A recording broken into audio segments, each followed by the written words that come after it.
Welcome to 8-Limb Life, a podcast on living the 8 limbs of yoga, one step at a time. My name is Andra, and I am grateful you are sharing your time and presence with me as we explore this sacred wisdom. These teachings are ancient, but they're not meant to live in the past. They show up in how we speak, how we act, how we relate to others, and to ourselves. Each episode explores one of the limbs and how we can bring this wisdom into modern life. This is 8-Limb Life. Hello and welcome. Today we're exploring the final of the 5 niyamas, Ishvara Pranidhana. Ishvara Pranidhana has often been translated as surrendering to God or dedication to the One. But when we hear words like God, devotion, or surrender, I think many of us get a little uncomfortable. Maybe we weren't raised with religion, or maybe we have complicated feelings about faith. Maybe we've spent years trying to trust ourselves rather than giving our power away to something outside of us. So before we go any further, I'd like to say this. Ishvara Pranidhana is not asking you to believe in anything you don't believe in. It's inviting you into a relationship with mystery. A relationship with the part of life that is bigger than your individual ego. Because eventually we all come to the same realization. There is so much in this life that we simply cannot force. We can't force healing. We can't force love. We can't force someone to stay or our bodies not to age. We can't force life to unfold according to our timelines. And so the practice becomes, can I participate fully in my life while also letting go of the need to control the outcome? I think this is how we can begin to understand the principle of Ishvara Pranidhana. Let's break this down. Ishvara can be translated as the divine, higher consciousness, source, spirit, God, or even love itself. You don't have to use any of those words if they don't resonate. You might simply think of it as life with a capital L. It's the intelligence that beats your heart while you're sleeping. It's the force that turns tiny seeds into redwood trees. It's the mystery that somehow keeps the planets moving.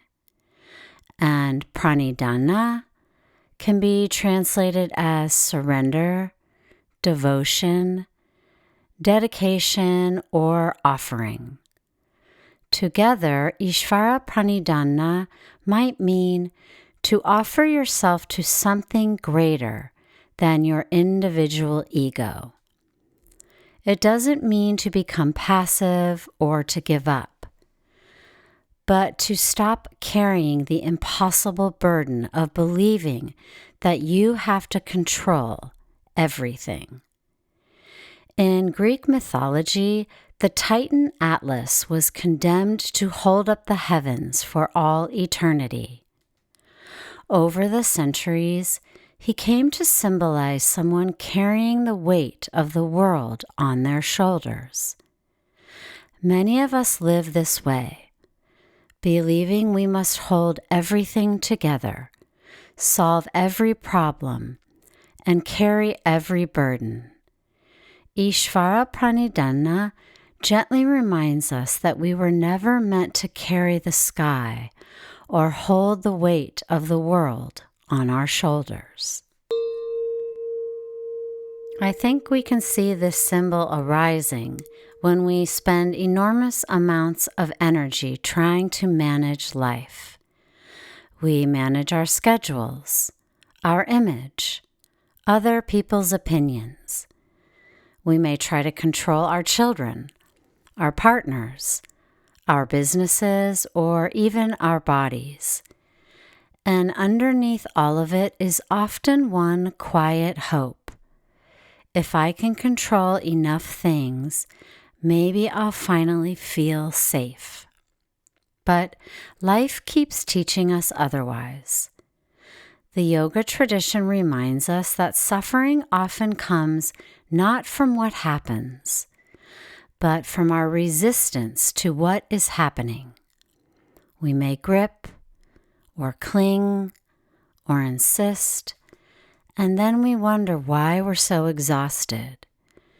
Ishvara Pranidhana invites us to loosen our grip, to unclench the fist, to trust that we do not have to carry the entire universe on our shoulders.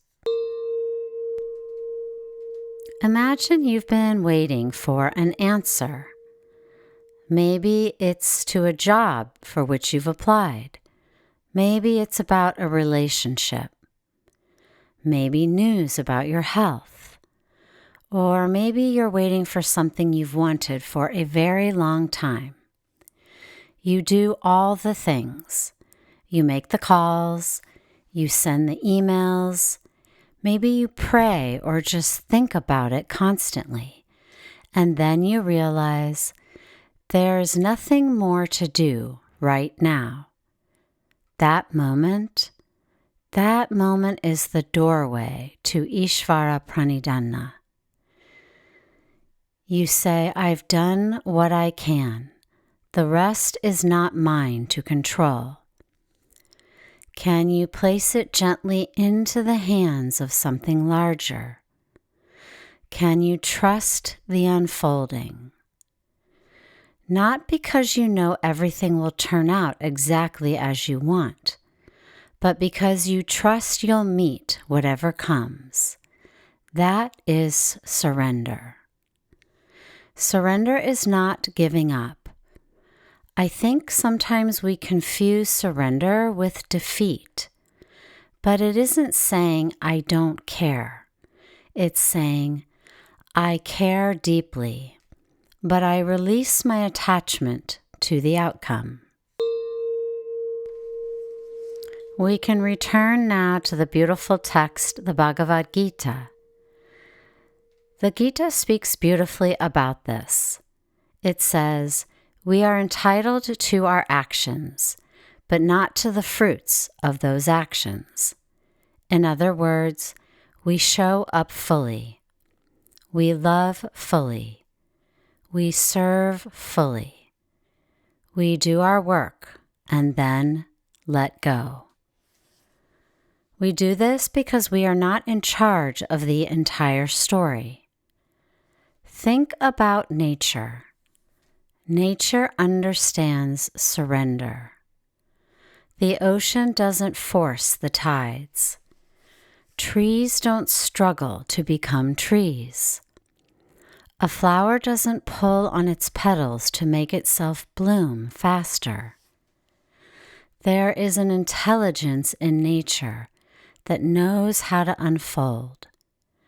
And somehow we humans often believe we're the one exception.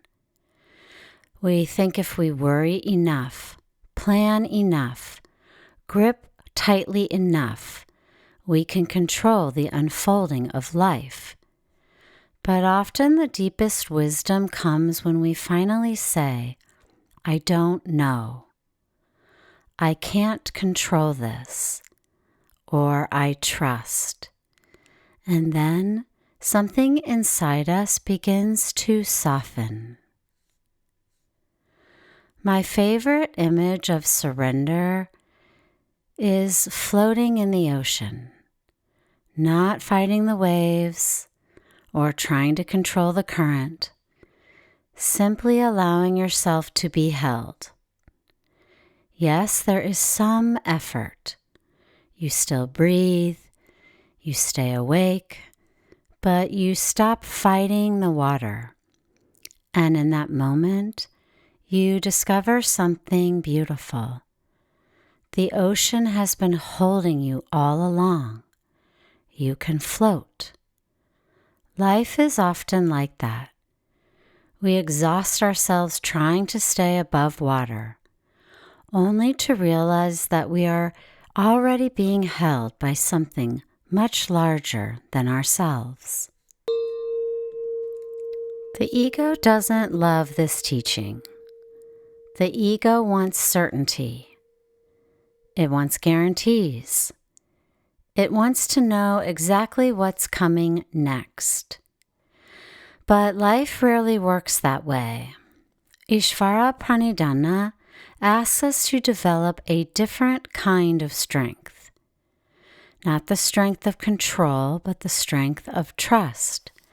Not the strength of gripping, but the strength of softening. Sometimes the bravest thing we can do is simply say, I don't know where this is leading, but I'll take the next step. Some of the most beautiful things in my life arrived when I stopped trying to force them. And some of the most painful things in my life eventually became teachers I never would have chosen, but realized looking back I deeply needed. I don't always understand life while I'm living it. I imagine most of us don't. But when I look back, I often see a kind of wisdom moving through the challenges, a thread I couldn't see at the time. And maybe that's faith. It isn't certainty or having all the answers. It's just a quiet willingness to trust there is something larger at work than we can presently understand. So how do we practice this? It may look like taking a simple breath and saying, I release what I cannot control. Maybe it's ending your meditation by placing your hands on your heart and whispering, May I trust the unfolding. It could be offering your work, your teaching, your parenting, or your creativity in service of something greater than your own ego. Maybe it's remembering that you don't have to know how everything will turn out. You only have to take the next step. I'd like to leave you with a few questions to sit with this week. You might ask yourself, where in my life am I gripping too tightly? Or, where am I trying to force an outcome? You could ask, what might it feel like to soften my grip, even just a little, around this situation? And what might become possible if you trusted that you are being held by something larger than yourself?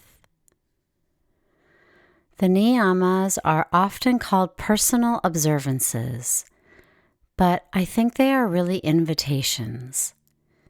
Invitations to return home to ourselves. Ishvara Pranidhana may be the gentlest invitation of all. To stop carrying the weight of the world. To participate fully in our lives. To live with love. And then, with open hands, to let go. Because peace doesn't come from finally controlling everything. It can come from realizing we've never had the control to begin with. Every time we remember that the same intelligence that turns seeds into forests and carries the tides also carries us. We are not separate from nature. We are nature. We belong to something far greater than ourselves, to a mystery we don't yet understand. And perhaps remembering that is the beginning of peace. Thank you for being here and for exploring these ancient teachings together with me. If this episode resonated with you, I'd be so grateful if you'd subscribe, leave a review, or share it with someone who might need these teachings in their life. Until next time, may your practice continue to unfold, both on and off the mat. Namaste.